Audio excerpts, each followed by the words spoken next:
This is one of those characters we were super curious to see. I think it was like him and Tozan. Everyone's like, yo, how are they gonna do his Bankai, or in this case his Shikai, right? The inverted world. How do we do that? And Shinji didn't just get one trailer, he got two. He has a special trailer too, for some reason. We'll react to both of them, and then we'll break down this character. I think there's some sad news too. I've seen the special trailer already. This is my first time seeing this. This is a 2-in-1 ability for the signature move. Yeah.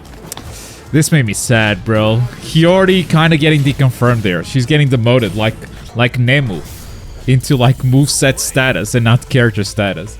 It could still happen, but I think it's super unlikely if they're putting her in here. Oh! Yeah, of course. Of course they would do the Hollow Mask. Wait, so no Shikai at all? Oh, the Shikai is a Keycon move? That's it? Bro, no. You can't do that. You can't do that. That's the most interesting part about Shinji. Let's watch the other trailer. We'll be back to break down that first trailer with the moveset and everything. This is more of a story-focused trailer. I did watch this. It is stylish as hell. It might be a special story, because there are two types of stories in this game. There's the canon story, where it's gigantic, right? Start of Bleach until the end of the Arrancar arc. I mean, it's probably gonna end with Ichigo versus Aizen at the end. Some people say it's gonna end before, but I mean, this is fake Karakura Town you guys are watching right now. So if you had that theory, I hope that's cleared now. It looks so sick. Every time I see story mode, I'm like, dude, why is this so sick? Kyoraku is in there, Komamura as well. That doesn't confirm these characters, obviously, but I think it's very likely that they'll be playable too. Yeah, Shinji was in my prediction, and I was like, oh yeah, the experiment. That looks sick. Even like the stills, the art, it just looks fantastic. This is the first time we saw gameplay, and that little flash I went, oh man, Hiyori's not playable, is she? That's a sick moveset. Wait, he had the Shikai released because he was spinning, right? Maybe he has something, I don't know. So far, I'm not seeing any inverted world stuff outside of just the Keycon move, right? It's an epic trailer. I don't know why Shinji gets one. Aizen didn't get one. Ichigo didn't get one. I don't know why Shinji is so special that he gets one, but I'm not complaining. And when I saw this, I'm like, I can't wait for the trailer explaining his moveset. I can't wait. And now we got it, and it's not...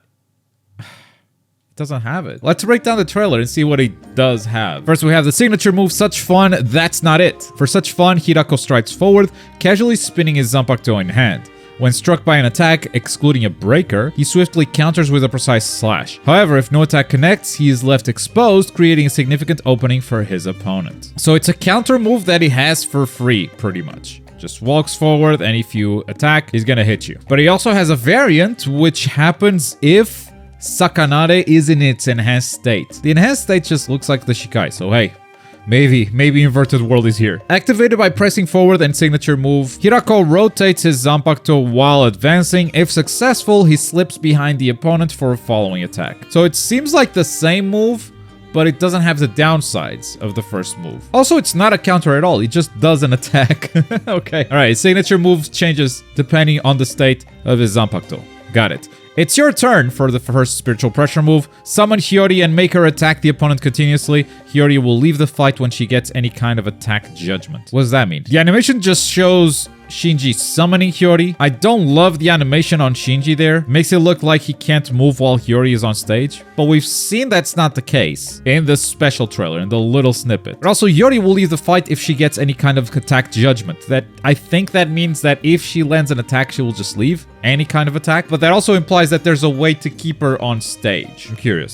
Sakanade! This breaker technique unleashes a strike forward by releasing Sakanade. Though its range is narrow, it is unblockable and triggers a follow-up combo upon landing. Successfully hitting reinforces Hirako with Sakanada's enhanced state. So this is basically how you activate it. You're going to be fishing for this a lot. How long does it stay active though? Is this something you only need to land once in a match and then it's active for the rest of it? Is it on a timer? Is it something that you got to keep refreshing once in a while? I have a lot of questions, but I also don't see any inverted world at all. So let's move on to his awakening. He's going to put on the mask, and what happens next? Hirako's performance will be enhanced by holification. There is no significant difference in Hirako's actions, but the return will be bigger when Hirako wins the mind game and will be easier to put pressure on the opponent. Huh? It literally says there is no significant difference. What do you mean the mind game? What mind games am I playing here? Is there a unique effect to holification in general in the whole game? Not that I know of. Bro, this description straight up says nothing changes. It's what it says. And the clip we see afterwards kind of supports that. And there it is. There's the inverted world as a Keycon move, characterized by a close combat style that forces the opponent to make a choice between two options by prediction. That did not come through at all. What are you talking about? Bro, Shinji is such an interesting character. He has such a unique power. You could have done so much with him. They gave him an unblockable move, I guess. Bro, this is... They fumbled. Unless there's something here that they're not showing that is significant, they fumbled this character hard. Can I get Captain Shinji as DLC? Where we do the character right, please. Damn, I usually look forward to Mondays. These trailers are actually fire, but this time I'm actually disappointed. Let's see where you guys are at with last week's comments. They definitely need to add Shinji. They can make his moveset very interesting.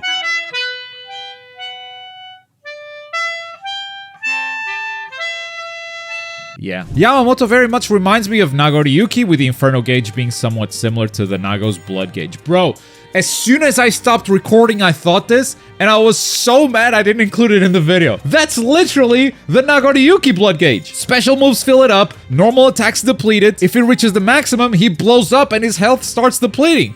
It's literally Nago. But you know what? It does fit Yamamoto really, really well. I think there was also another comment mentioning like, Yamamoto has to be careful with his own power, otherwise he might destroy everything around him. And that's kind of how they're representing it. If you go too far, he will damage everything around him, in this case just himself. And I thought that was kind of big brain. Sorry I didn't pull your comment, but I read it. I also read that Yamamoto only uses one arm in the entire trailer, which means we might be looking at a skin where he only has one arm. And by the way, I didn't mention this, but in the special trailer that we just watched with Shinji, you can see Grimmjow with one arm. So that's not crazy to think about. It could actually happen. The whole burning blue thing is just how characters look when they do spiritual pressure moves. So when Yamamoto fills up the Inferno Gauge, he starts losing health. And I was looking for some visual indicator that this was a thing, that this was happening. And I mentioned that he was burning blue for a few frames here and there. Turns out, you're right. I went back and looked at other trailers, and the characters do burn blue every time they do a spiritual pressure move. It's just a representation of them using their own spiritual pressure, I guess. So it has nothing to do with the Inferno Gauge. Thanks for catching that. I wonder if we'll even have a visual clue that Inferno Gauge is active and depleting your health, or if it's just like, hey, bro, look at the health bar. It's an arena fighting game. Some people don't have standards. They just want characters, and even more characters to do the things from the shows and books. Sometimes I read comments like this and it's hard to know what they are replying to exactly, because it's a 10-minute video. I may have said something that this person is referencing specifically, or maybe they just read some other comment and went, people have no standards. It's hard to know what you're talking about specifically, and maybe I could back you up if I knew the context, but in general, I don't think Bleach Rebirth of Souls is one of those games. I think people are receiving this game really, really well. Not only because it's a Bleach game, but because characters are being given enough attention to make them feel unique in gameplay. You're not wrong, though. This does happen all the time. A lot of people are just like, I want more characters, regardless of how they play. It's the Storm Syndrome or Tenkaichi Syndrome. The more characters you have, the less unique you can make them. And I will always value smaller rosters that do more unique things on each character, because playing someone different makes you actually feel like you're playing a different game. I could go through the entire Sparking Zero roster, 183 characters, and I can play them all relatively the same. I cannot do that in My Hero One's Justice. I can't do that in Demon Slayer. I probably won't be able to do it in Bleach either, which is part of the reason why I'm really looking forward to this. So yeah, I could back you up on this, but for Bleach in general, I don't think that's the case. Looking forward to your Rebirth of Souls tournament. I did not announce a Rebirth of Souls tournament. It will probably happen, but I haven't announced anything so far. What I did announce was a Bleach Blade Battlers second tournament, which is happening on January 25. It is an invitational. You guys are welcome to watch, but the players are all going to be content creators and friends of mine. The game has 36 characters, and each character is going to be played by a different person. This was my favorite Bleach game growing up, up, it might still be the best Bleach game that exists today. And before Rebirth of Souls comes out, I feel like I want to give this game the spotlight while we still can, before we all just lose our lives to Rebirth of Souls. So yeah, January 25, make sure to tune in, twitch.tv/Globku. And before I go, I know there was a lot more happening during Jump Festa. Famitsu published a ton of gameplay, and I think there are a lot of details that you could learn from analyzing that gameplay. To me, the big things were the menus. The menus just look great. The style of this game is off the charts. 2, what happens if you just try to do a kick-on move in neutral? Turns out you go into a clash animation. So you can just do it if you want. You pretty much just hold R2 and it goes. But if the character has any guard gauge left, they will simply block it. And 3, I love the way this game moves. I think there's a lot of concerns for how floaty it is, how heavy it feels and whatnot. Once I saw the gameplay actually moving and how they were using like the quick dodging, or the ho-ho as they call it, I don't think this game looks slow. I don't think this game looks sluggish at all. It just made me even happier because that's another concern that's just off my shoulders. I don't know. I'm feeling hyped. I can't wait to play it though and see how it feels for myself. That's gonna do it for today, but if you guys are curious about the Yamamoto trailer and character breakdown, make sure to check out this video right here. Thanks so much for watching.